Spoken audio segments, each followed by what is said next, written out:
ओम शांति। आप सभी आज का साकार मूल्य का चिंतन शेयर कर सकते हैं।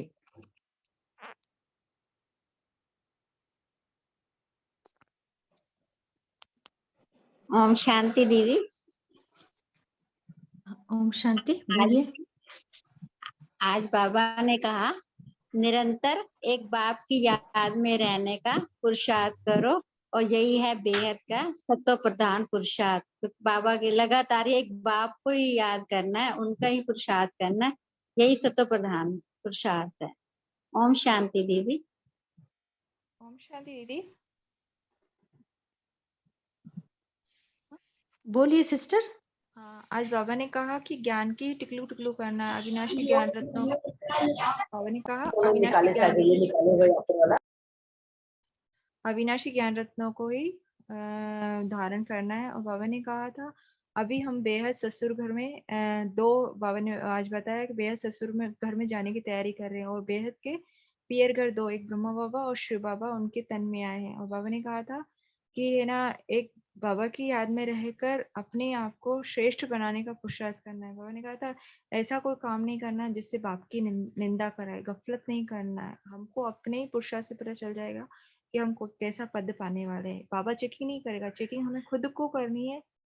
हर हर घड़ी हर पल की मेरे पुरुषार्थ में क्या क्या तीव्र गति आ रही है या नहीं आ रही है, मुझे चेक करना है। बाबा ने सिखा दिया तीव्र वेगी से पुरुषार्थ करना है।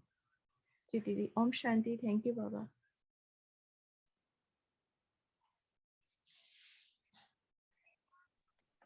ओम शांति दीदी।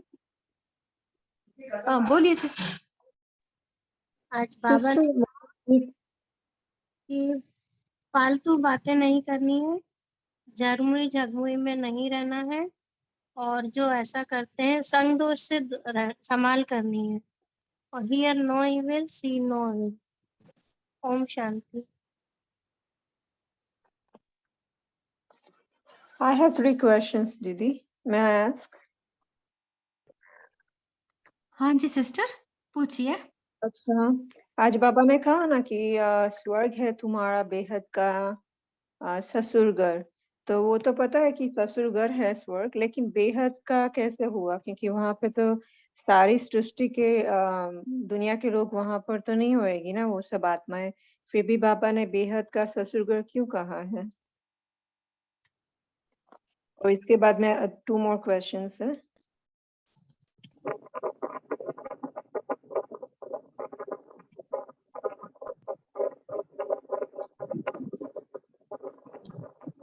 ओम शांति। क्या मैं काफी सिस्टर के इस क्वेश्चन को आंसर करने की कोशिश करूं? हाँ जी सिस्टर, बोलिए। Thank you sister. मुझे ऐसा लगा जैसे जब आपने मुरली में बेहद वर्ड स्वर्ग के लिए जो यूज किया, वो बेहद हमारे शांति, सुख और खुशी के लिए है, प्रॉस्पेरिटी के लिए है। मतलब जहाँ पर शांति, सुख, आनंद, खुशी, प्रॉस्पेरिटी का कोई लिमिट नहीं है, अबंडेंस ही अबंडेंस है, उसके लिए बेहद सिस्टर, आपको बैकग्राउंड साउंड आ रहा? Just can you hear me now? हाँ जी सिस्टर। मेरी आवाज क्लियर है अभी? अभी क्लियर है। ओके, तो मैं सिर्फ यही बोलना चाह रही थी कि मुझे ऐसा लगता है कि बाबा ने जो वर्ड बेहद यूज किया है स्वर्ग के लिए, वो बेहद बाबा ने प्रॉस्पेरिटी के लिए यूज किया है। सुख शांति, सुख शांति जो अबंडेंस में होती है, जिसकी कोई लिमिट नहीं होती है, कोई हद नहीं होती है उसकी, वो अबंडेंस में होती है। इसके लिए बाबा ने स्वर्ग के लिए बेहद वर्ड यूज किया है। और दूसरा क्वेश्चन है कि बाबा ने कहा तुम्हारा विनाश नहीं होता है, बाकी सब विनाश हो जाते हैं। तो हमारा विनाश नहीं होता है, सबका विनाश तो सब विनाश मीनिंग वैसे तो हम सब परम धाम में जाते हैं। अब हम सभी अविनाशी आत्मा हैं, तो बाबा ने ऐसा क्यों कहा कि बाकी सब विनाश हो जाते हैं?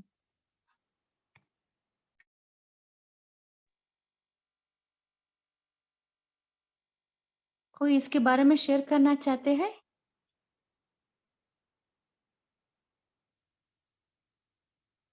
ओम शांति। वो बाबा वो सेंटेंस कहने के पहले बाबा ने बताया पढ़ाई, क्योंकि हम आत्मा समझ के पढ़ाई पढ़ते हैं ना, सो पढ़ाई से ही हम एवर हेल्थी और एवर वेल्थी बनते हैं। सो वो है अविनाशी, है ना। उसके अलावा सभी है, सब जो किया स्थूल पढ़ाई पढ़ते सभी है विनाशी है। सो बाबा उस कॉन्टेक्स्ट से बाबा ने इस सेंटेंस को बताया है। ओम शांति। ओम शांति दीदी, मेरी आवाज आ रही है? हाँ जी सिस्टर। हाँ, अभी ना सुबह मैं मुरली सुन रही थी तो बहन बता रहे थे कि हम आत्माएं बाबा की श्रीमत सुनते हैं, ज्ञान सुनते हैं और श्रीमत के आधार पर पवित्र बनते हैं। तो ये जो पवित्रता होती है, इस पवित्रता की वजह से कोई भी विघ्न आए, चाहे वो बाढ़ आए या कोई भी प्राकृतिक आप संकट आए, जो बोलते प्रकृति के द्वारा, तो उस संकट में भी हम आत्माएं ऐसे जैसे सभी आत्माएं शरीर छोड़ेंगी, हम उसमें उस तरह से शरीर नहीं छोड़ेंगे।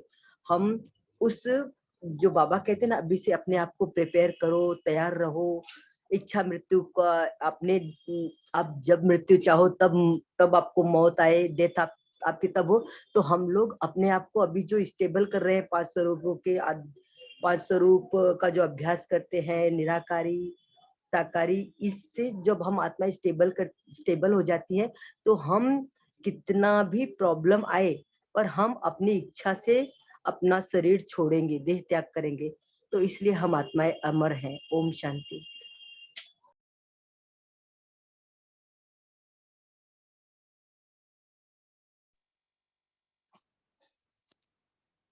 और कोई शेयर करना चाहते हैं?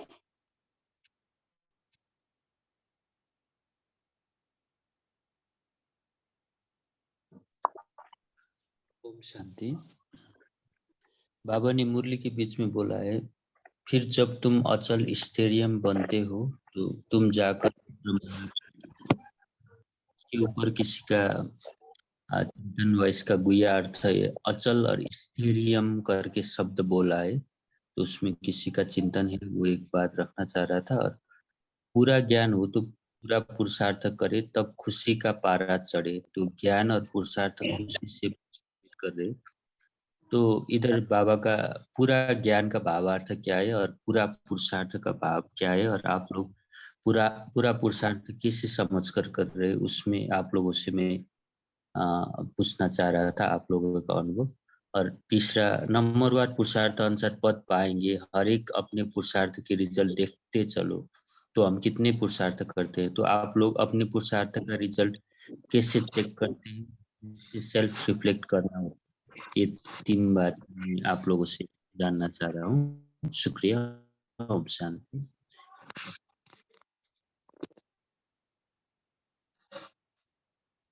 कोई इसके बारे में शेयर करना चाहते हैं?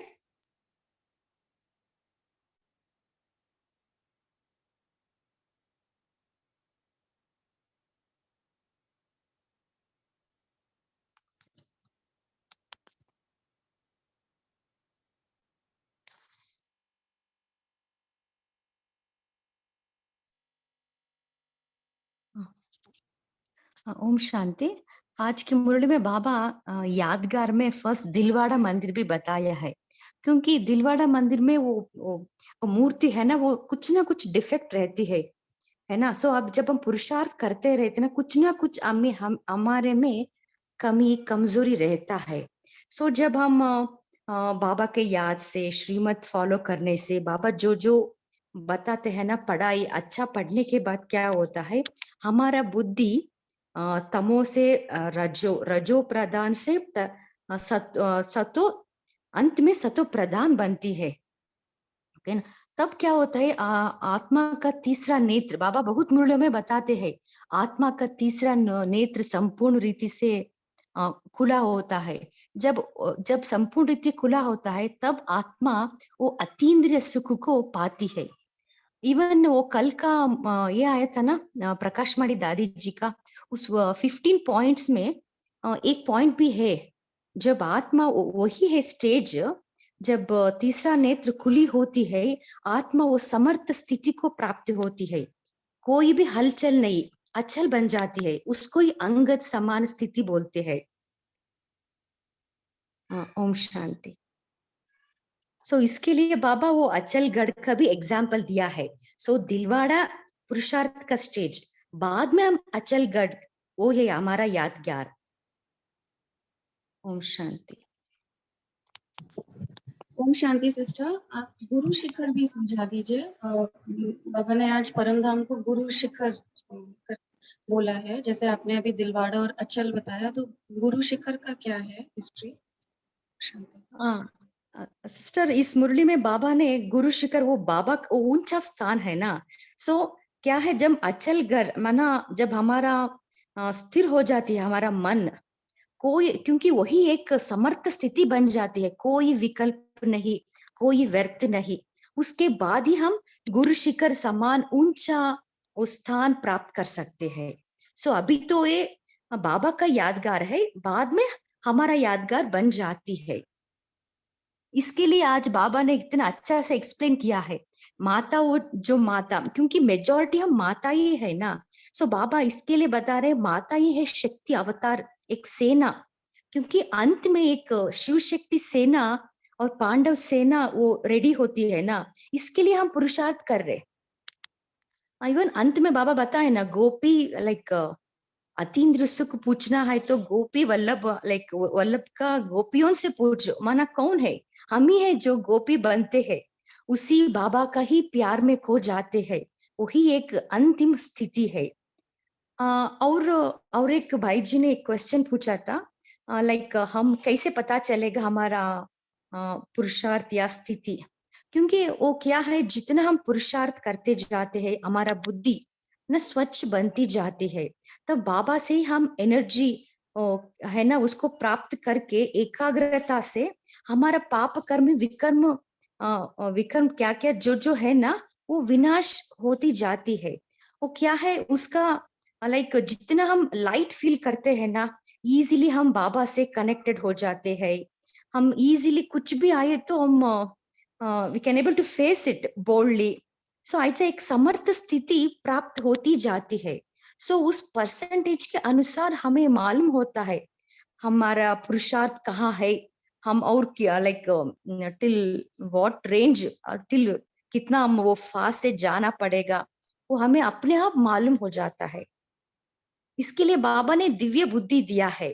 क्यों नहीं, कल का भी एक इतना अच्छा बाबा ने वो एक्चुअली वो 15 पॉइंट्स में कंप्लीट वो सार लाइक बताए ना, वो प्रकाशमणि दादी का स्मृति, क्योंकि वो सार मेन ही है निराकार निर्विकार निरहंकार, है ना, वो कंप्लीट 15 पॉइंट्स ही इस अभ्यास से आ जाती है। उसमें कहा एक पॉइंट, क्योंकि दिव्य बुद्धि, क्योंकि बाबा ने, जब हम बाबा के बच्चे बनते हैं ना, बाबा सभी को दिव्य बुद्धि का गिफ्ट दे देते हैं, बट हमारा पुरुषार्थ के अनुसार हम दिव्य बुद्धि को यूज करते हैं।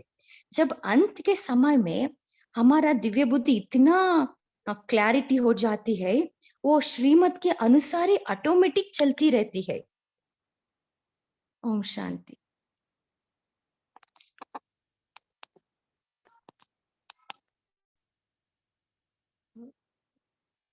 और कोई शेयर करना चाहते हैं?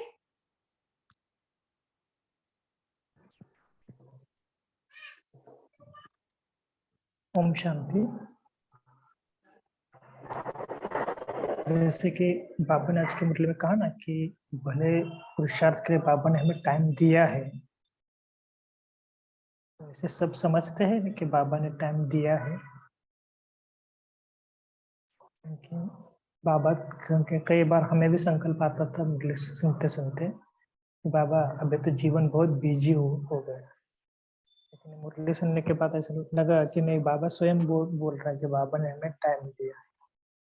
तो कहने का भाव यही है कि टाइम देना मतलब भगवान ने हमें, जैसे होता है ना एग्जाम के पहले भगवान बोलते ना टीचर कि अभी तुम्हें टाइम है, अभी तक नहीं पढ़ा होगा तो फिर से एक बार पढ़ो, फिर से एक बार समझो। तो इसलिए बाबा ने हमें सावधानी भी मुरली में दी। और जो बहुत अच्छी बात है कि जुर्मे बातें में रेश नहीं करना, क्योंकि कई बार हम क्या होते हैं, बहुत दिनों से मिलते हैं ना, तो कितनी सारी बातें करते, क्या ऐसा क्या किया, कितने साल में क्या क्या किया, बोलो, वो भी थोड़ा सा हमें कम करना है। ठीक है, ओम शांति। और किसी को कुछ शेयर करना है?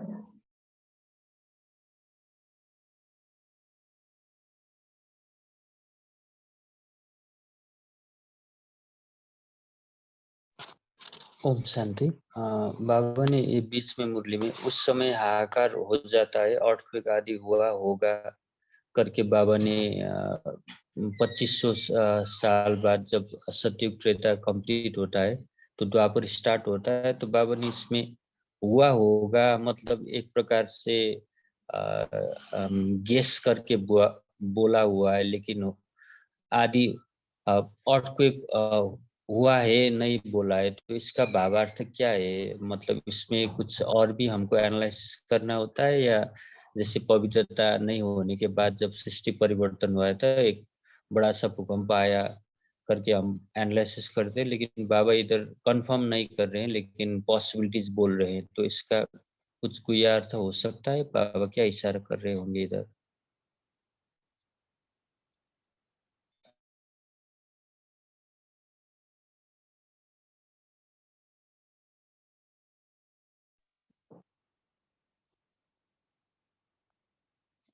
कोई इसके बारे में शेयर करना चाहते हैं? बोलिए भाई जी। नहीं, बोलिए।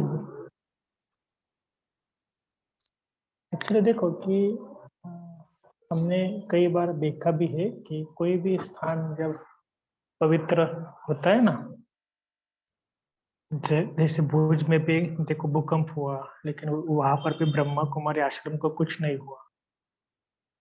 तो ऐसे बहुत है, जहाँ पर एक मंदिर में भी एक हमने पढ़ा था कि बहुत बाढ़ आ गई, लेकिन पत्थर सामने आ गया और वो बाढ़ चली गई। ऐसे बहुत कुछ बातें हैं। ये बाबा इसलिए बताते हैं कि अंत समय में हाहाकार होगा ही, लेकिन उस समय पे हमें सेफ रहना है, और हमारे बाबा का घर कहो या जिधर हमने योग किया है वो वाइब्रेशन ऑटोमेटिक कार्य करते हैं, क्योंकि इसका बहुत इफेक्ट होता है। तो ये बाबा का कहने का भाव यही है कि संसार में तो होगा, लेकिन आपको क्या करना है, ये बहुत इंपॉर्टेंट बात है। कोई और भी शेयर कर सकता है जो भाई जी ने क्वेश्चन पूछा है?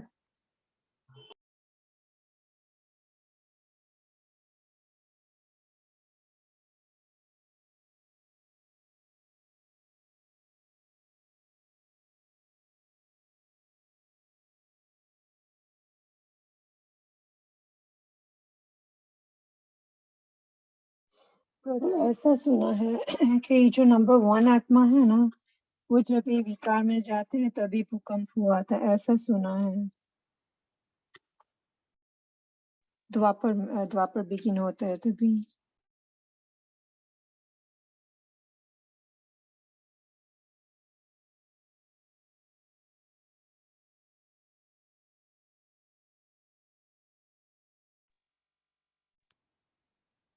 और कोई शेयर करना चाहते हैं?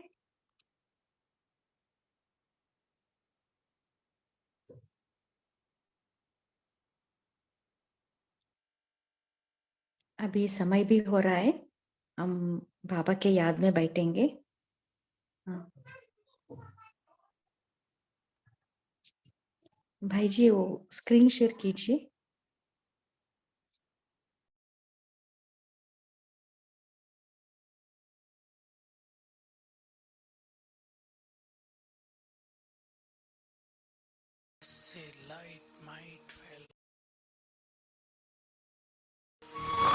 अपने सामने अपना फरिश्ता स्वरूप बनाए,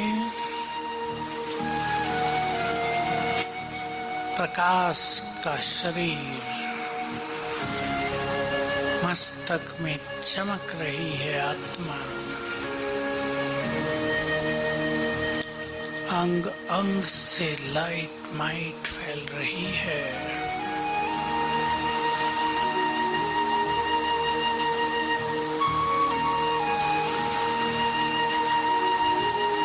बंधन मुक्त फरिश्ता, संपूर्ण पवित्र फरिश्ता, सुखदाई फरिश्ता, ये मैं हूँ।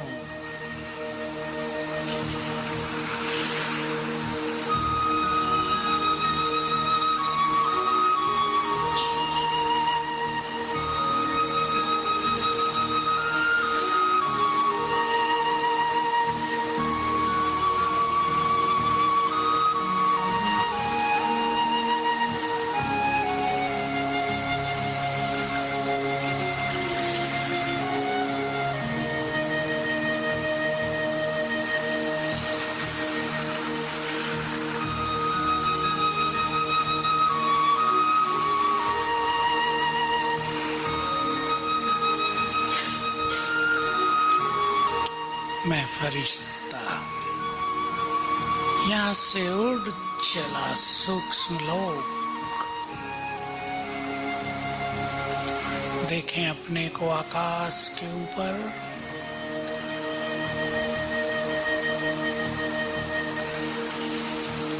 चारों ओर सफेद प्रकाश।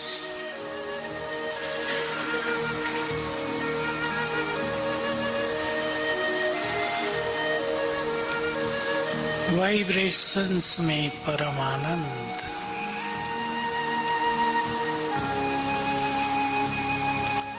ये फरिश्तों की दुनिया।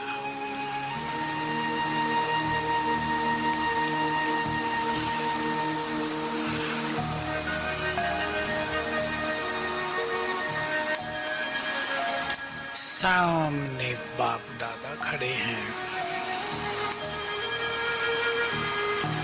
बहुत स्पष्ट छवि देखें। ब्रह्मा बाबा, बहुत तेजस्वी फरिश्ता, अंग अंग से तेज फैल रहा है। मस्तक में ज्ञान सूर्य चमक रहे हैं।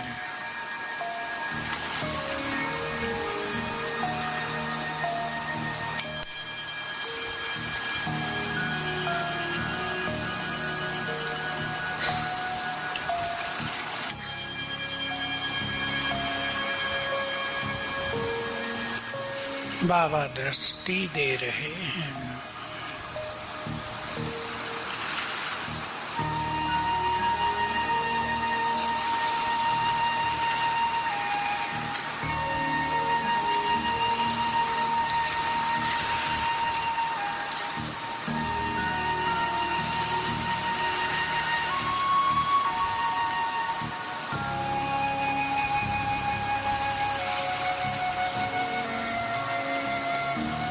अपना वरदानी हाथ मेरे सिर पर रख दिया।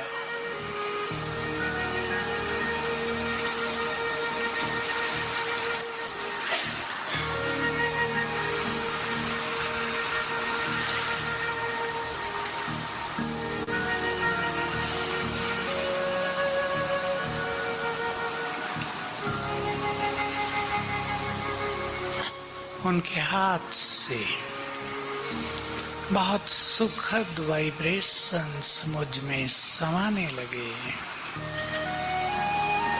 मेरा तन मन शीतल होने लगा।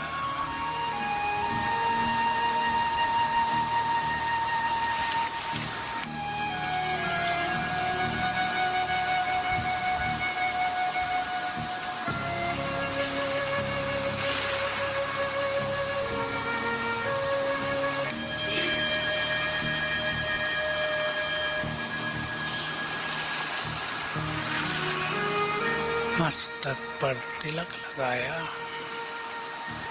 और वरदान दिया, बच्चे विघ्न विनाशक भव।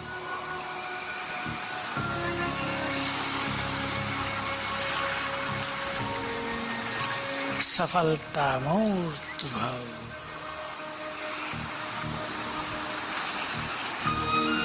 माया जीत भव।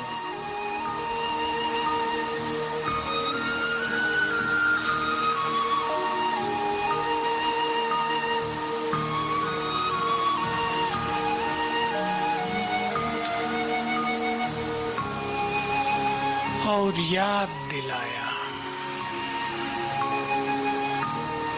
तुम साधारण नहीं हो, इस सृष्टि की महान आत्मा हो।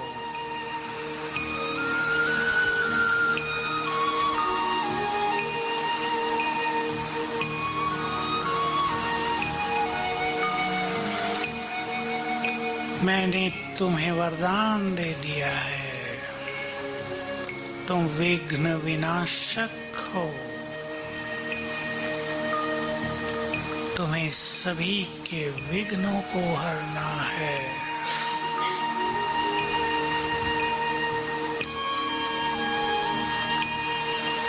तुम वही हो जिनकी मंदिरों में पूजा हो रही है।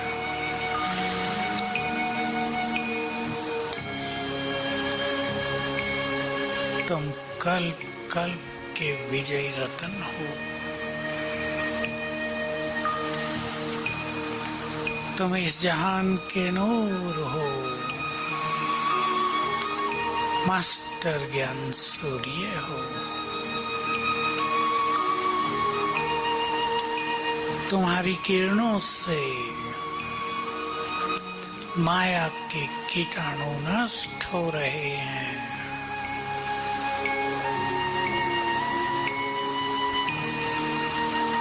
तुम सभी धर्मों की आत्माओं के पूर्वज हो। तुम्हें सभी की पालना करनी है। तुम पवित्रता की देवी हो, पवित्रता के फरिश्ते हो।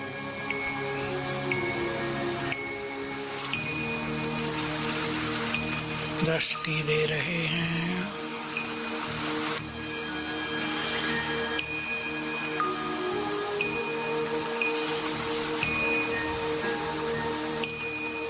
और हम आत्मा बनकर पहुंच गए अपने धाम।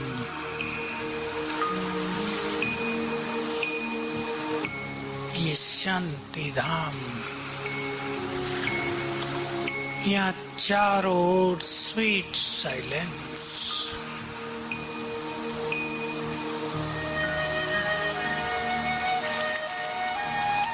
फील करें शांति धाम की संपूर्ण शांति मुझ में समाने लगी। चित्त शांत होने लगा।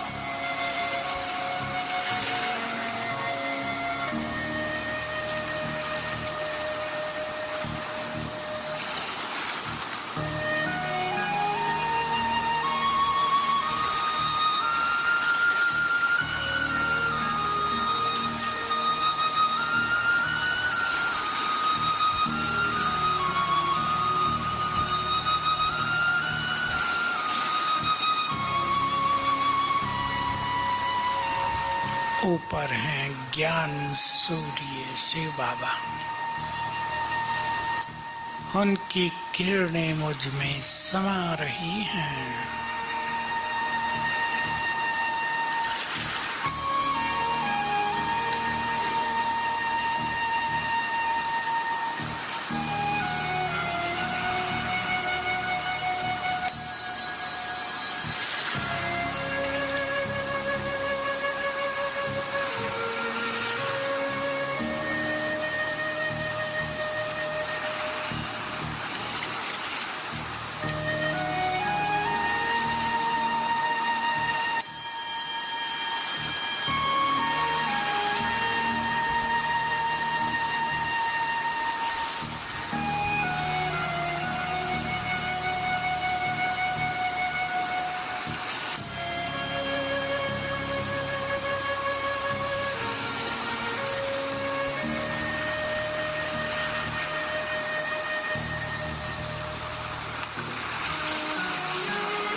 यहाँ से मैं आत्मा अवतरित हुई अपने शरीर में।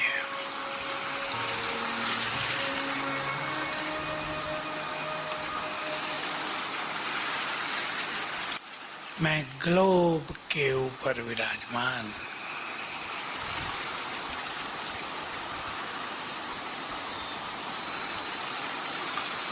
और सर्वशक्तिवान शिव बाबा सिर के ऊपर छत्र छाया।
ये कल्पवृक्ष, उल्टा कल्पवृक्ष,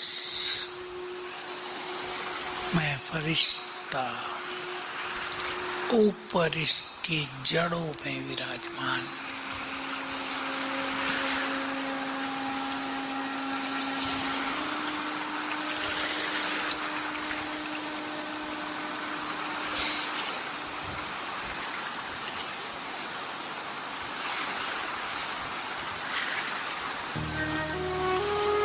बाबा से पवित्र किरणें मुझ में समा रही हैं।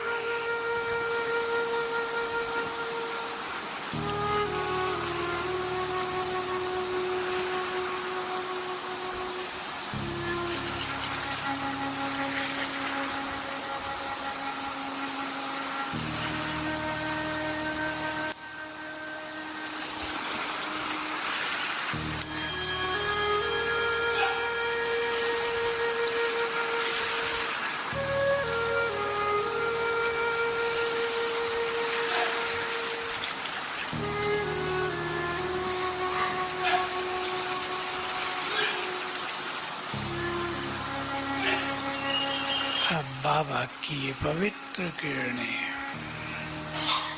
नीचे पूरे कल्पवृक्ष में फैल रही हैं।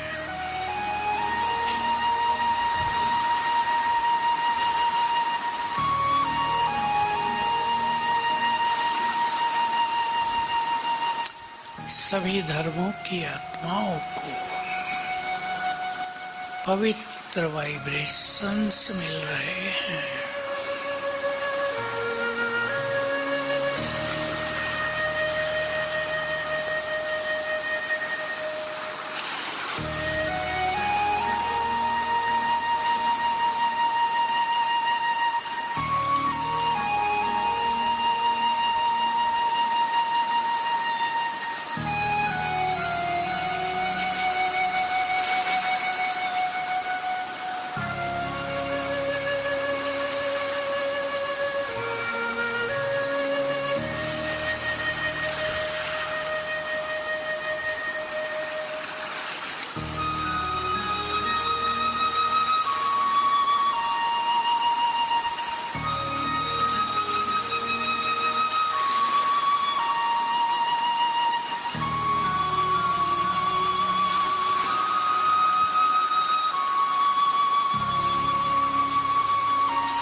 यहाँ से मैं फरिश्ता आकाश में,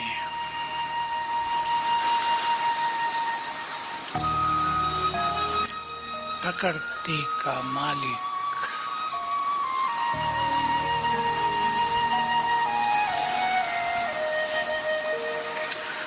परमधाम से बाबा की पवित्र किरणें मुझ में समाकर चारों ओर फैल रही हैं। प्रकृति के पांचों तत्व इन्हें ग्रहण कर रहे हैं, आनंदित हो रहे हैं।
मैं फरिश्ता वापिस देह में,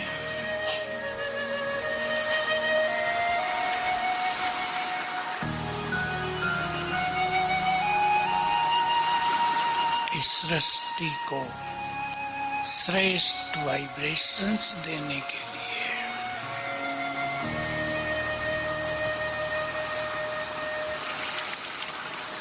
बाबा की पवित्र किरणें फाउंटेन की तरह मुझ पर पड़ रही हैं।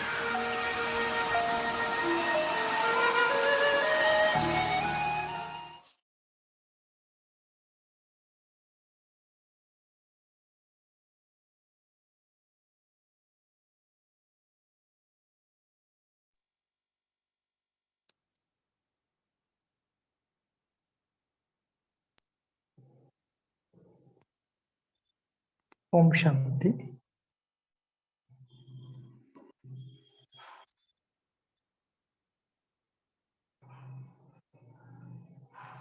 तो ये आज के दिन हम जैसे कल भी आपको बताया था कि 4 दिन हमारे लिए बफर डे मिले हैं, क्योंकि 1 तारीख से हम स्टार्ट करने वाले हैं।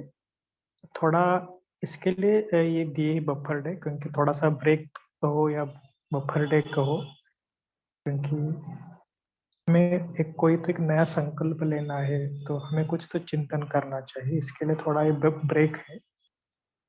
तो इस यहाँ पर हमें थोड़ा सा एक डिस्कशन में हम कर सकते हैं कि अव्यक्त मुरली का हम अब एक नया स्टार्ट कर रहे हैं। ठीक है, अब तक जो हमने पढ़ा, कई मुरली मिस की, मैंने भी की। अगर सच बताओ तो कुछ मुरली मिस हो भी गई है, लेकिन फिर भी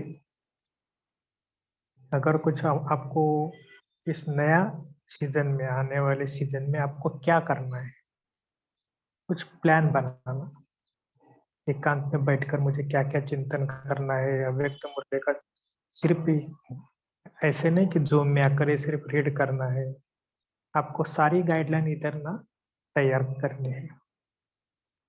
और एक बात है जो सभी को बताना चाहते हैं कि आने वाले सीजन में अभी कोई भी होगा, लेकिन हमें क्या मुरली पढ़नी है ना, जो मुरली पढ़ने वाले हैं उनको एक रिक्वेस्ट है कि उनको पहली मुरली रीड करनी ही होगी। पहले उनको मुरली कभी स्टार्ट करना ही नहीं, पहले 5 मिनट मुरली में क्या क्या है उनको बोलना है और फिर मुरली रीड करनी है।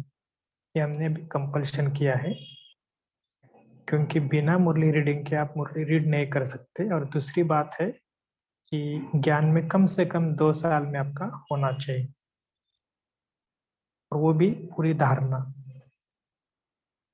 तो भले, क्योंकि हमने जब स्टार्टिंग में प्रोजेक्ट किया था तो हमने 6 आत्माओं को 6 दिन मुकर्रर किए थे कि आज इसका स्लॉट है, उसका स्लॉट है।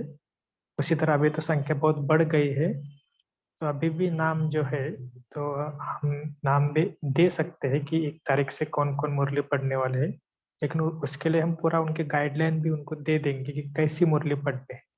इसके ऊपर ना हम संडे को एक सेशन रखेंगे कि मुरली कैसे पढ़नी है, क्योंकि ये भी एक बहुत अच्छा विधि है कि कैसे जितना भाव से, माना स्पेस किधर देना है, कॉमा है तो उधर हमें थोड़ा सा रुकना है। बहुत सारी ऐसी बातें हैं, क्योंकि हमें उसको जितना अच्छी रीति पढ़ेंगे उतना सामने वाला भी जो होते हैं ना सुनने वाले, वो भी अच्छे एंजॉय करेंगे। तो आने वाले सीजन के पहले हम ये भी एक सेशन रखेंगे। तो आज के दिन थोड़ा सा डिस्कशन करेंगे कि अव्यक्त मुरली का हम चिंतन करते हैं, मनन करते हैं, लेकिन अव्यक्त मुरली का हम आपने स्टडी कैसे किया है और कैसे करना, है ना, कैसा किया है वो पहले बताना कि आपने क्या क्या स्टडी, कैसा स्टडी करते हैं।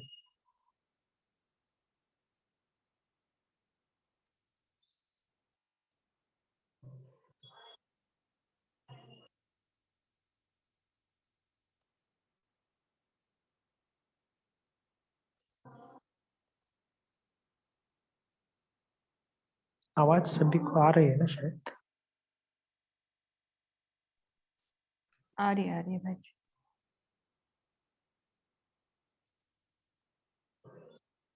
जी, तो हाँ जी, हाँ, पहले कोस्ट आप भी बताना, श्वेता बहन जी को, या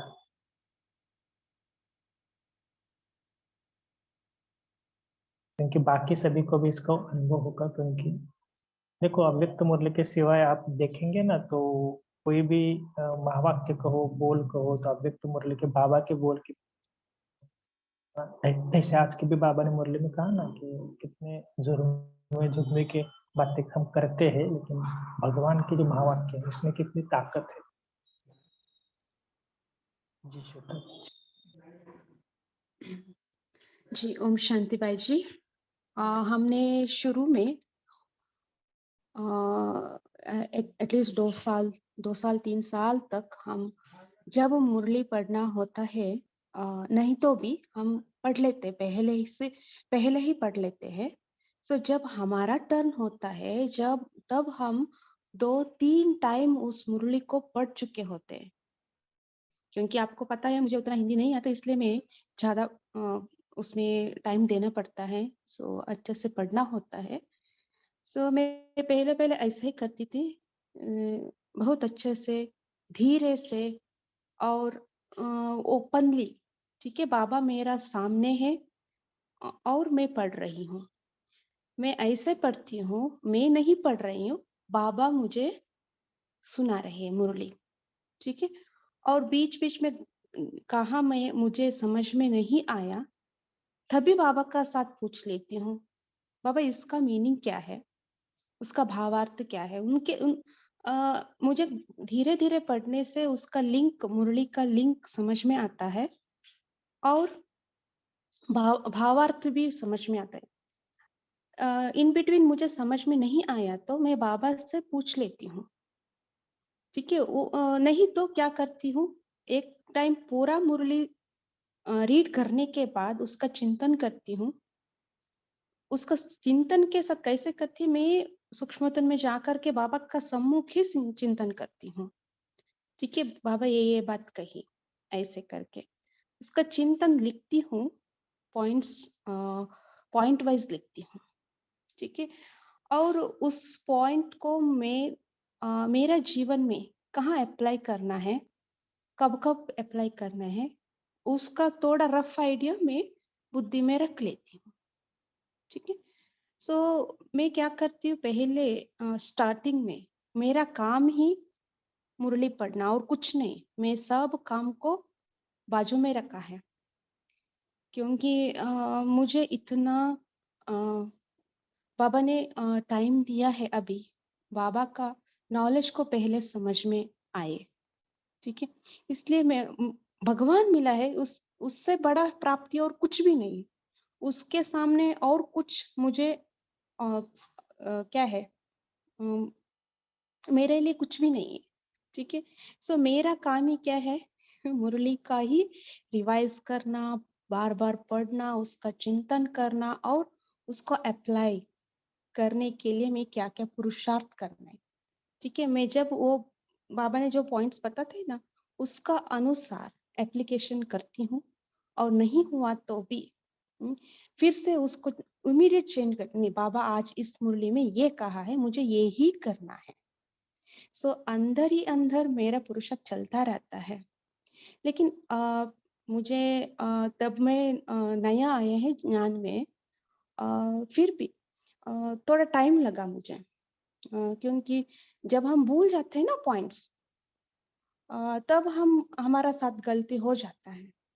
सो जो भी मुरली हो, अव्यक्त मुरली हो, साकार मुरली हो, मेरा पहला लक्ष्य ये रहता है, मुझे पहले मैं साकार मुरली का भी पॉइंट्स लिखती थी, 10-10 पॉइंट, 12-12, कितना 10-15 कितना पॉइंट्स हो वो मैं पहले लिखती हूँ, और उसको किसी को और के साथ शेयर करती हूँ। ठीक है, तो यहाँ हमारे लिए बहुत अच्छा अवसर मिला था अव्यक्त मुरली क्लब में। सो हम लिख कर उसको पोस्ट कर सकते हैं, है ना। सो तब हमारा उमंग उत्साह ही बढ़ जाता है, हमारा माइंड हमेशा ज्ञान का मनन चिंतन में चले जाता है ना। हम कुकिंग करते टाइम और कुछ भी हम करते हैं, मेरा मन में तब कुछ भी नहीं है, जो जॉब का ख्यालात भी नहीं है, और कुछ भी ख्यालात नहीं, ओनली मुरली मुरली मुरली। तो उससे मुझे बहुत फायदा हुआ। एटलीस्ट ये तरीका मैंने 3 साल, ओके 3 साल में तो किया है। लास्ट अभी अभी जस्ट जनवरी और फरवरी में मेरा थोड़ा वो शेड्यूल निकल गया, दिस ईयर में, so शायद 3.5-4 years के पास। सो इसमें मुझे बहुत क्या ज्ञान का गहराई समझ में आई, और उसको अप्लाई करने के लिए बहुत अच्छे क्या बाबा का प्रेरणा मिली। और मुझे जब मुरली पढ़ते मुझे कोई भी डाउट नहीं नहीं आता है तो मैं बाबा उसी टाइम सॉल्व कर देते हैं, नहीं तो कुछ ना कुछ हो जाता है उस दिन। सो उस वो मुरली का पॉइंट रिलेटेड मुझे समझ में आ जाता है। सो मैं किसी के साथ पूछूंगी भी नहीं, पहले पहले स्टार्टिंग में मुझे समझ में नहीं आता था हिंदी, सो इसलिए मैं किसी को साथ पूछती थी, ये क्या है, ये क्या है, ये क्या है, मीनिंग क्या है। मीनिंग पता चला तो मुझे समझ में आता है। सो अभी ऐसे नहीं, मेरा सेकेंड ईयर से मुझे आप अव्यक्त मुरली क्लब जुड़ने से, सबके साथ हिंदी में कन्वर्सेशन करने से मुझे हिंदी बहुत अच्छा समझ में आने लगी। ठीक है, और पहले भी हिंदी मुरली तो समझ में आता है, लेकिन बात करने के लिए नहीं आता था। तो अभी भी उतना ही है, लेकिन ओके आई कैन मैनेज। सो ऐसे हम मुरली का चिंतन करते और अप्लाई भी करते हैं। सो पॉइंट लिखना जरूरी है, पॉइंट्स को लिखना, मनन चिंतन को भी लिखना इम्पोर्टेंट होता है। एक पॉइंट लेना, उसके डेप्थ में जाना, उसी मुरली में उसी पॉइंट के लिए बहुत सारे पॉइंट्स बाबा ऑलरेडी बता दिया होता है, और उसके साथ हमारा चिंतन क्या है उसको भी लिखना, हमारा एक्सपीरियंस है उसका साथ भी हम कनेक्ट करके उसका पॉइंट पे भी हम लिख सकते हैं। ऐसे में करती थी। Thank you. ओम शांति।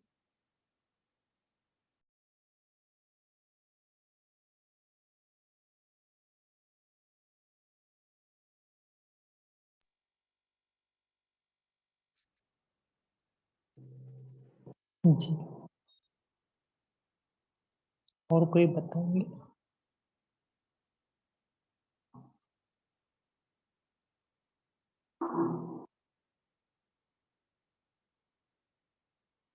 और मतलब आप भी बताना कि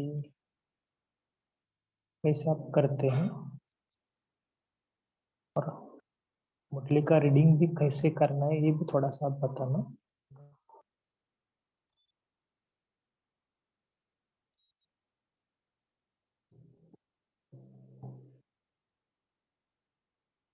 क्योंकि कई बार क्या होता है कि बाबा बोलते हैं मुरली का भाव क्या है, मुरली कैसे, तो देखो कि अव्यक्त मुरली के कारण मुझे भी कई सारे मैसेज आते हैं कि अमृत वेले के टाइम पे उसका बहुत हेल्प होती है, क्योंकि जब कोई ज्ञान सुनकर हम अगर सोते हैं तो उसका इफेक्ट अमृत वेले में जरूर पड़ता ही है, क्योंकि कुछ चिंतन के लिए भी पॉइंट मिलते हैं। जैसे बहुत जनों का मुझे मैसेज भी आता है। तो ये कहने का भाव ये है कि देखो कि ऐसे हमें अप्लाई भी हम कितना करते हैं, क्योंकि बाबा बोलते हैं ना कि बाबा से प्यार माना मुरली से प्यार। हाँ जी, सीमा बहन जी बोलिए।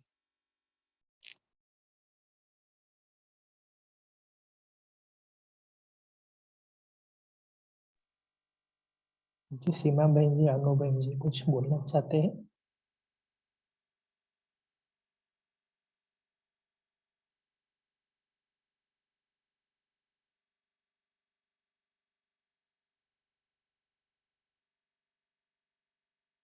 तो देखो कि ये हर एक थोड़ा सा चिंतन करके रखना कि मुझे अभी 1 तारीख से नया हम स्टार्ट कर रहे हैं, तो पहले हमें मुरली का चिंतन कैसे करना है, क्या टाइमिंग रख कब करना है, क्योंकि कई सारी बातें हमें फिक्स करना है, तभी हमें फिक्स हो सकता है, क्योंकि तभी हमारा शेड्यूल फिक्स हो सकता है। क्योंकि अगर कुछ हम अगर प्लान ही नहीं करेंगे ना तो कुछ होता नहीं, अगर सच्ची बताओ तो हमें ये प्लान भी जरूर करना है। ठीक है? हाँ जी, आप अभी भी थोड़ा सा बता सकते हैं, मतलब मुझे कुछ बताना है तो।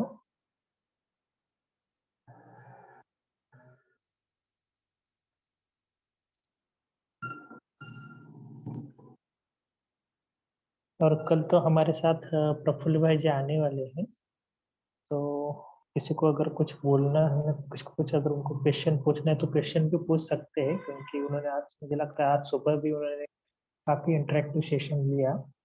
मुरली के पहले क्या करना है, मुरली के बीच में क्या करना है, सुनते वक्त क्या करना है, और मुरली के बाद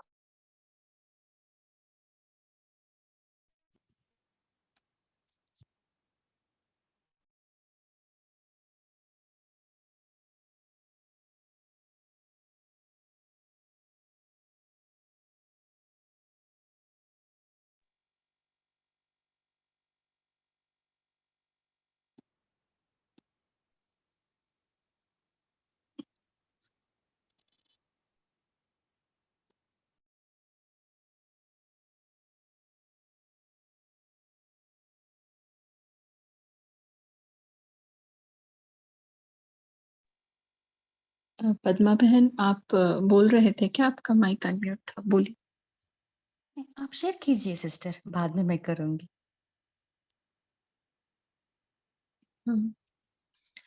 ओम शांति। जैसे भाई जी ने कहा कि अव्यक्त मुरली का मनन चिंतन कैसे करते हैं, या किसी भी मुरली का, तो अव्यक्त मुरली का खास हमें थोड़ा टाइटल के ऊपर हम ध्यान देते हैं। हम मुरली पढ़ भी लेते हैं और कीवर्ड्स को मतलब एक निशान भी लगाते हैं, लेकिन ज्यादातर इस आत्मा को अचानक का पाठ मिल जाता है, तो 2-3 बार, ऑनेस्टली कहूंगी 2-3 बार पढ़ना नहीं होता है। एक बार पढ़ लिया तो वो ये होता है कि एक बारी में सारी मुरली पढ़ ली, ऐसा नहीं कि थोड़ा सा पढ़ लिया और कीवर्ड मिल गया तो पहले उसको लपेटे में ले लेती हूँ, उसके अंदर आगे पीछे ऊपर नीचे, मतलब जैसे अगर कमल शब्द है ना, कमल फूल समान, तो भक्ति में क्या उसका महत्व है, ज्ञान में क्या है, और क्यों बाबा कमल कहता है जबकि रूहे गुलाब कहता है, और क्यों कमल पुष्प समान पवित्र गृहस्थ में रहते हुए क्यों कहता है?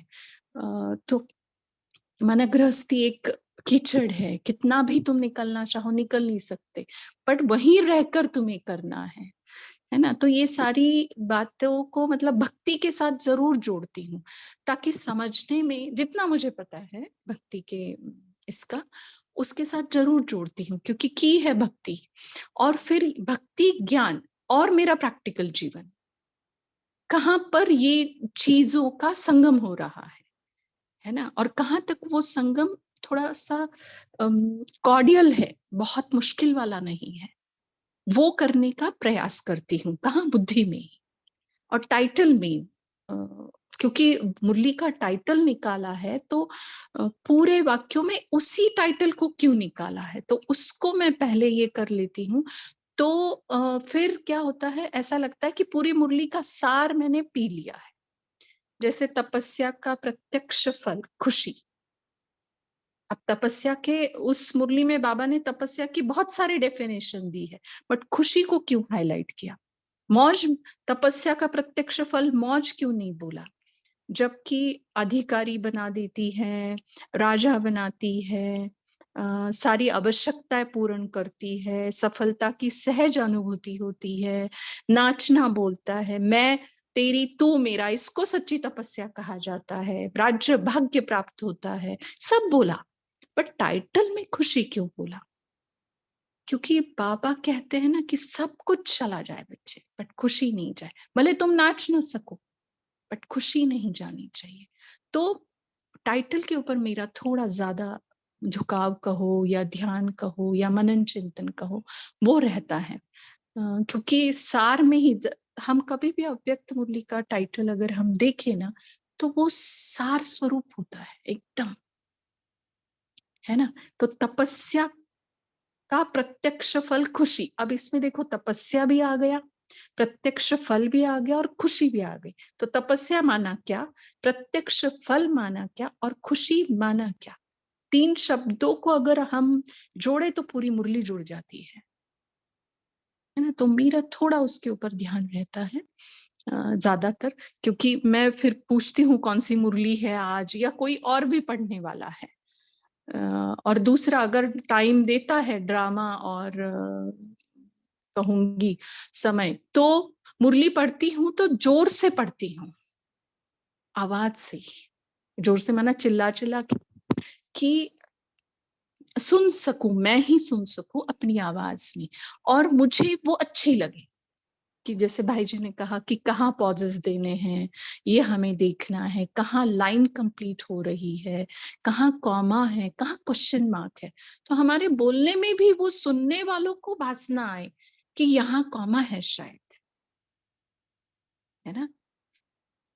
तो ये मैं तेरा, तो गुलाम से राजा बन गए।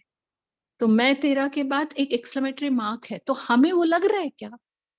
हम वो फील करें, एक एक जो पॉज है, कॉमा, एनी एक्सक्लेमेटरी जो है, तो वो एक एक चीज हम वैसा फील करके हम पढ़े। मुझे ज्यादातर ऐसे लगता है फील करके पढ़ने से या देखकर पढ़ने से, देखकर इन द सेंस कि तपस्या बोला है तो मैं बैठी हूँ और तपस्वी मूर्त मेरा है, ऐसा, ठीक है। और खुशी बोला है तो मैं खुश हूँ, और सच्ची वाली ऑनेस्ट वाली फीलिंग के साथ। और सबसे बड़ा नशा कि जो भगवान वाच है उसी को उच्चारण मैं आज करने जा रही हूँ। बाबा ने मुझे निमित्त बनाया है, और इस पढ़ने में मुझे मेरे बुद्धि के सारे पर्दे खुलने वाला है, और जो भी सुनने वाले हैं उनके भी पर्दे खुलकर उनके अंदर ये मुरली समाने वाली है। मराठी में मुरली को मतलब जैसे अचार भी होता है ना, तो थोड़े 2-4 या 8-10 दिन बाद जो उसके अंदर मसाला जाता है उसको मुरल कहते हैं। मतलब कोई भी चीज मुरली का मतलब अंदर चली गई क्या, मराठी में है। तो वो करती हूँ कि फील हो, मुझे फील हो पहले तो, और तभी मैं दूसरों को फील करा सकती हूँ। और बाबा कितना न्यारा होके पढ़ता है, तो मैं भी न्यारी होकर पढ़ने का और खुद सुनने का ऐसा मैं प्रयास करती हूँ। और हिस्ट्री हॉल को ज़रूर मैं इमर्ज करती हूँ, क्योंकि थोड़ा ज़्यादा प्यार है हिस्ट्री हॉल से, साकार बाबा की कर्म भूमि, और उसके बाद फिर ओम शांति भवन को भी इमर्ज करती हूँ और डायमंड हॉल को भी इमर्ज करती हूँ। और जनरली जो मुरली जहाँ चली है, जहाँ तक अपने को समझ है 81 के बाद शायद ओम शांति भवन की, तो वैसा के बाद डायमंड हॉल की, तो वैसा इमर्ज करके कि मैं बाबा की गोदी में बैठकर मैं मुरली चला रही हूँ, ऐसा फील करती हूँ। तो आज इतना ही बताते हैं। ठीक है भाई जी, थैंक यू। शांति।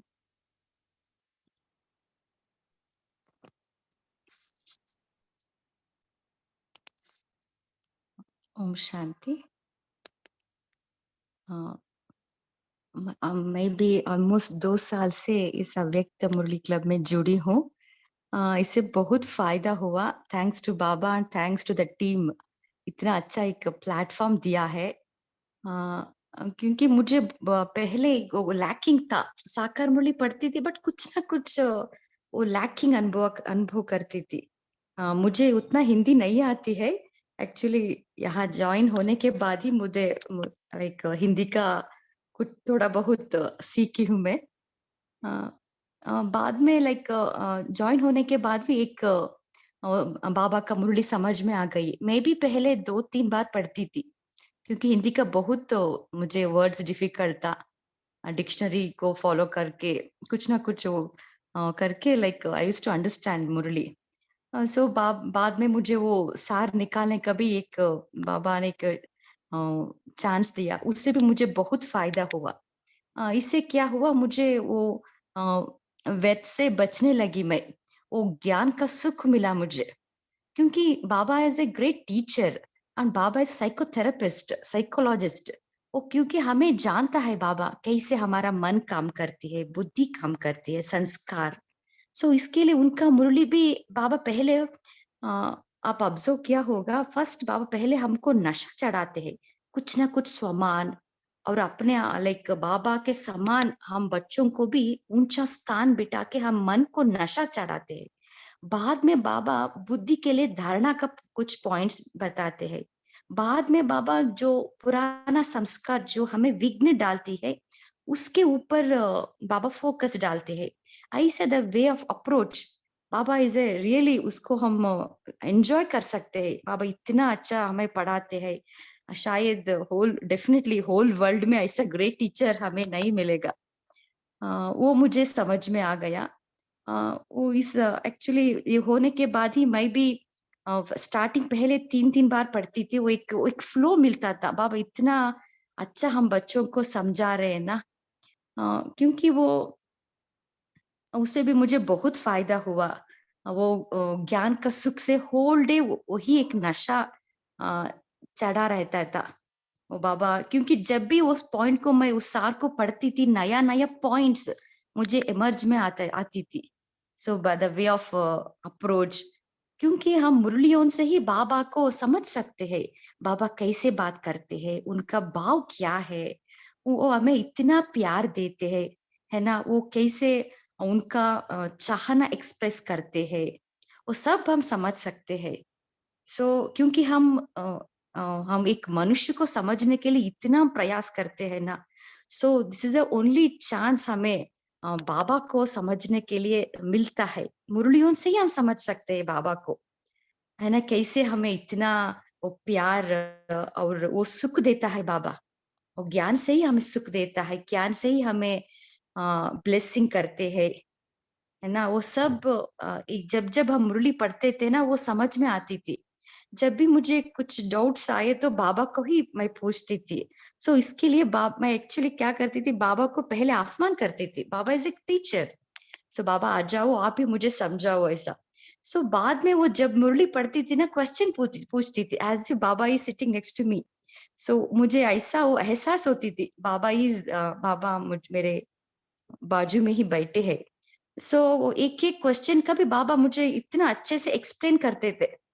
वो मुझे बात बहुत उसको जब भी मैं रिमेम्बर करती थी ना, वो बहुत मुझे सुख मिलता था, एंजॉय करती थी मुरलियों में। पहले मुझे लाइक एक मुरली पढ़े तो इतना वो क्या बोलते, मेरा हेड हेड लाइक भारी लगते था मेरा माथा। बाद में जब मैं ये स्टार्ट करी ना अव्यक्त मुरली डेली पढ़ना, वो उसके बाद इतना अच्छा सा एक फ्लो आ गई, मुझे एकाग्रता का भी इम्प्रूवमेंट हो गया, वो भी मुझे एहसास हुआ। सो व्यर्थ से ऑलमोस्ट बच गई। मेरे में वही एक वीकनेस बहुत था, व्यर्थ में बहुत जाती थी। उससे बहुत मुझे फायदा हुआ। So thanks to the team, at same time thanks to Baba also. Om शांति।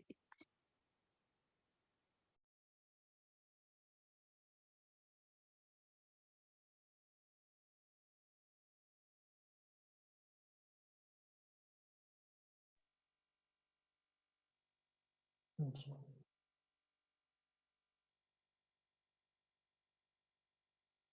और किसी को कुछ अपना कुछ टिप्स बतानी है?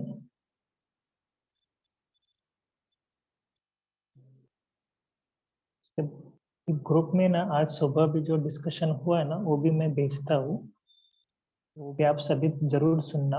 तो जो सुबह का सेशन में हुआ, तो उन्होंने बहुत कुछ बातें बता दी है कि मुरली सुनते समय हमारी क्या स्थिति होनी चाहिए। क्योंकि कई बार हम बोलते हैं ना कि जैसे हमने मुरली के पहले भी योग को रखा है, तो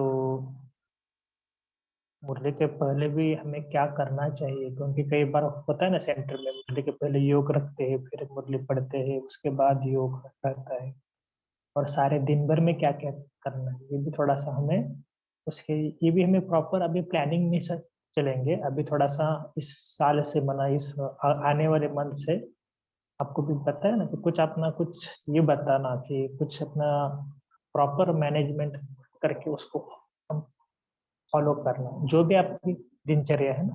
क्योंकि मैं भी ऐसे ही करता हूँ कि दिनचर्या में कुछ अगर समझ लो ऑफिस में से टाइम करता है, खाना खाना खाने के बाद होता है आधा घंटा मेरे पास, तो जाकर क्या क्या क्या करना है, मुरली की थोड़ा पॉइंट पढ़ना है, चिंतन करना है, बस एकांत में जाकर कुछ न कुछ ऐसा चिंतन करते रहना।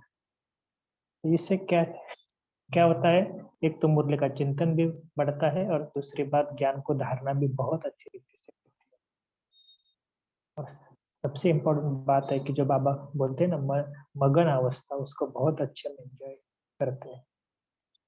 तो इस प्रकार हमें समझ लो सोने के पहले थोड़ा बहुत तो मुरली पढ़नी चाहिए। भले आपको साकार पढ़ने तो साकार पढ़ो, अव्यक्त पढ़ने तो अव्यक्त पढ़ो, लेकिन कुछ ना कुछ 4-5 लाइन पढ़ के सोएंगे ना, तो वो भी मुरली का मंथन अंदर ही अंदर स्टार्ट होता रहेगा। तो ये भी कुछ ऐसे टिप्स है कि हमें अपने जीवन में ऐसे कुछ ना कुछ विभाग माना होते हैं ना, इस पार्ट में क्या करना है, ये पार्ट में क्या करना है, जो भी आपका दिनचर्या है उसी अनुसार तो उसको फॉलो करते रहना है। जी, इसे कुछ बोलना है, हैंड रेज किया था। हाँ जी, अंशु, आयुष, अंशु। हेलो। हाँ जी, बोलिए। ओम शांति भाई जी। हाँ बोलिए। भाई जी जो एक अव्यक्त क्लब का तो मैंने आज ही ज्वाइन किया है। हाँ हेलो। बोलिए बोलिए। हाँ जी बोलिए। हेलो। हाँ जी, भाई आवाज आ रही है, बोलिए। कि इसमें मैंने कहा कि ये मैंने कल ज्वाइन किया था ग्रुप, जी, इसका और क्या? जहाँ क्लास होती है 5 सुबह की होती है, तो उसमें क्या होता है? नहीं, सुबह और शाम की क्लास है ना, एक ही होती है जनरली, क्योंकि जो शाम को मुरली पढ़ती है वही सुबह होती है। आप दोनों में से कोई भी क्लास ज्वाइन कर सकते हैं। मैं सुबह की करूंगा क्योंकि शाम को और रात को सोना होता है ना। ठीक है, कोई प्रॉब्लम नहीं। कितने मुरली सुनाते हैं? जी, आपको ना धीरे धीरे समझ में आ जाएगा। आप क्या करना, 1-2 दिन ऐसे ही ज्वाइन होना, आपको क्या शेड्यूल है, क्योंकि 1 तारीख से मुरली के पहले क्या क्या शेड्यूल आता है, व्हाट्सएप ग्रुप पे सब आपको मैसेजेस आते रहेंगे। ओके। ओम शांति। जी। तो एक सजेशन है कि जी इतना सारा हम मूली पढ़ते हैं, लेकिन अभी इतनी आत्मिक स्मृति रहती नहीं है, तो उसके ऊपर कुछ करना चाहिए। जी, इसलिए तो हम थोड़ा सा बोल रहे हैं ना कि थोड़ा सा कुछ प्लान करेंगे ना, क्योंकि कुछ प्लानिंग अगर हम खुद का नहीं करेंगे ना, तो ये थोड़ा सा अब बोल रहे हैं ना, सबका होता है मानो, केवल पढ़ना एक अलग बात है। वो वो फेज तो हमने पूरी की। अभी थोड़ा सा अलग माना और डीप में जाना है ना, जो अव्यक्त स्थिति बनाना, हर एक स्थिति का अनुभव करना, उसके लिए हमें क्या करना, मेहनत करनी पड़ेगी। इसके लिए ना इस प्रोजेक्ट को हमने ना थोड़ा सा और एक चेंज किया है कि जो पेजेस है ना, हम 3 या 4 पेजेस पढ़ेंगे। तो हमने देखा कि 1 साल और लगेगा प्रोजेक्ट को, लेकिन ठीक है, लेकिन हम चिंतन का टाइम है ना थोड़ा-सा बढ़ा देंगे कि क्या धारणा करेंगे वो प्रैक्टिकली, वो हम उसके ऊपर ज़्यादा फोकस करेंगे। थोड़ा-सा बड़ों को भी हमने राय ली, तो उन्होंने कहा कि ऐसा करेंगे, तो हमने बोला ठीक है। ये ये आप जो बोल रहे हैं ना कि एक-एक स्थिति का, तो बहुत स्लोली पढ़ेंगे और पढ़ने के बाद एक-एक स्थिति का अनुभव करके उसका चिंतन करेंगे। पहले हम क्या बोलते थे कि आज क्या बोला बाबा ने बताओ, तो ऐसा नहीं बोलेंगे। कुछ पर्टिकुलर पॉइंट होगा उसी के, जो आपने कहा ना आत्मिक स्थिति क्या है, बस दूसरा कोई भी पॉइंट हम शेयर कोई भी नहीं करेगा। तो ऐसे एक-एक बात को हम और डीप में जाते हैं। शुक्रिया भाई जी। मेरा भी वैसे यही क्वेश्चन था। मैं भी ये कहती थी आगे पहले क्या होता था कि हम मुरली पढ़ते थे तो हमारा कंप्लीट करने के ऊपर ज्यादा अटेंशन होता था, इसलिए हम उसको रियलाइज नहीं कर पाते थे पॉइंट्स को। तो आपने पहले ही हमारी प्रॉब्लम का सोल्यूशन निकाल दिया। तो मतलब इस सीजन में मतलब जैसे हम धीरे धीरे उसके एक एक गहरा पॉइंट्स की गहराई में जाएंगे, तो तभी जितनी गहराई में जाएंगे तो वो हमारा प्रैक्टिकल धारणा में आएगी वो चीज। तो शुक्रिया भाई जी।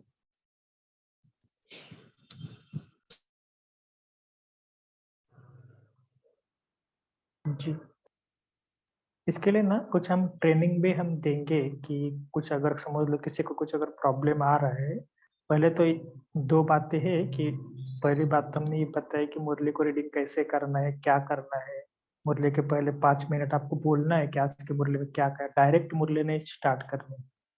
तो ये क्राइटेरिया को आगे रखकर ना हम जो भी मुरली रीड करने वाले हैं उनसे पहले बात करेंगे और फिर उनको चांस दे देंगे। भले 6 लोग आएंगे, 10 लोग आएंगे, कितने आएंगे वो उतने अनुसार हम रोटेशन करेंगे।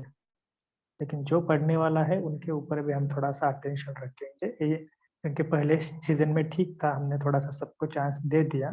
कोई आते थे, कोई मुरली अगर समझ लो वो मुरली पढ़ने के लिए नहीं भी आता था, तो हम बोलते थे कि किसी को पढ़ना है तो पढ़ सकते हैं। लेकिन आने वाले में हम थोड़ा-सा स्ट्रिक्ट रहेंगे। और सबसे इम्पोर्टेंट बात है कि जो होमवर्क है, उसके लिए भी हमने सोचा है कि कुछ होमवर्क की बातें जो है, हम पूरी तरह पोल के रूप में सबको दे देंगे। ठीक है?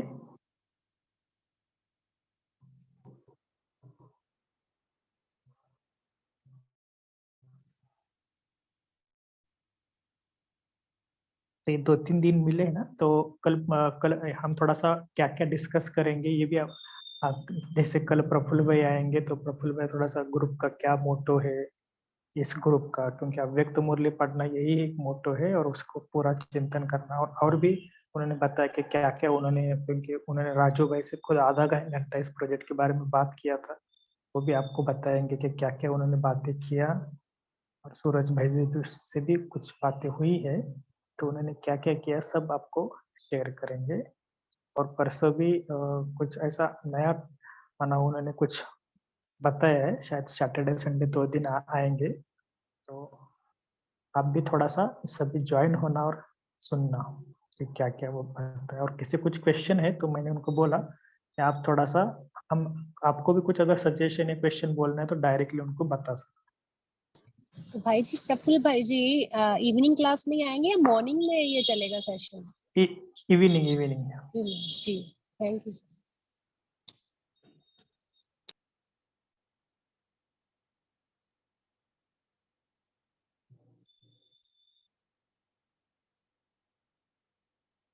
ठीक है, चलिए अभी टाइम भी हो गया है।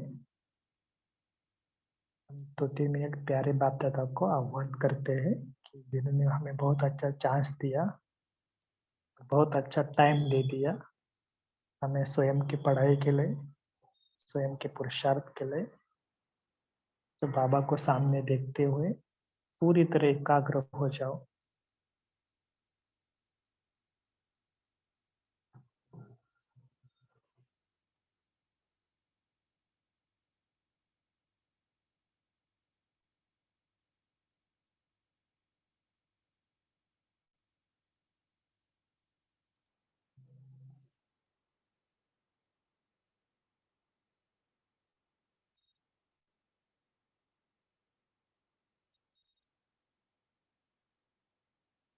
और बाबा के साथ बातें करना कि बाबा आपने तो मुझे कितनी प्राप्तियां दी है।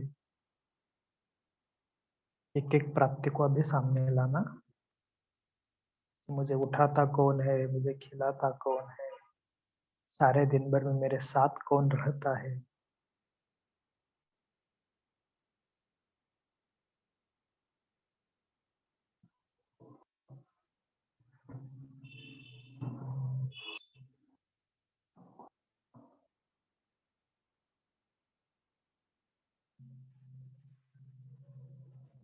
तो इसे बाबा को कितने दिल से थैंक्स बोलना।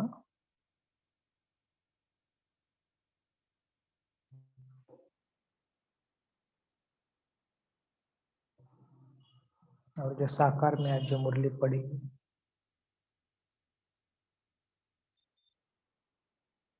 खास भगवान मुझे बातें कर रहा है कैसे हमें सारे दिन भर में अपनी अवस्था को रखना है। और बाबा को अपना पोता मेल भी बताना। धीरे धीरे बाबा के साथ पूरा शेयरिंग करना।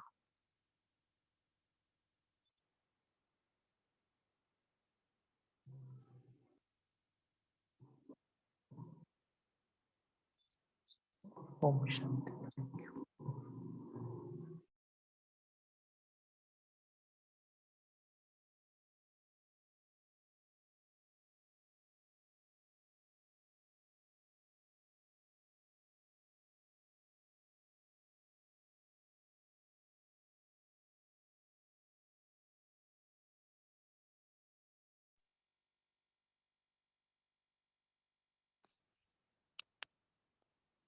ओम शांति।